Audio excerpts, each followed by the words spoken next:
चौदह परे लाया चारों तरफ जय जय भीम गुंजेगा।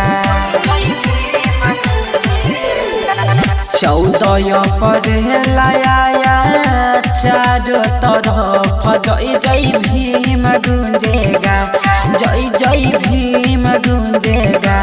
फिर से बाबा साहेब का झंडा पूरा इंडिया फहरेगा। और फिर से बाबा साहेब का झंडा पूरा India फहरेगा। Music by Kanchan Raj.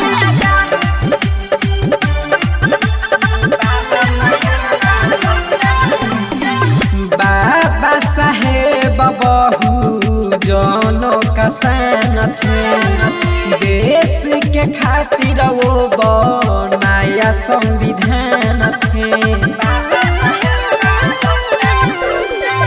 Baba Saheb बहुजनों का सन थे, देश के खातिर वो बनाया संविधान थे।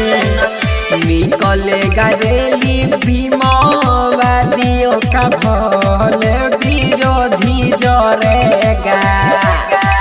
निकलेगा रैली भीमवादियों का भले विरोधी जरेगा। हाँ विरोधी जरेगा। फिर से बाबा साहेब का झंडा पूरा इंडिया लहरेगा। फिर से बाबा साहेब का झंडा पूरा India लहरेगा। Independent recording studio Sunwarsa राज सहरसा।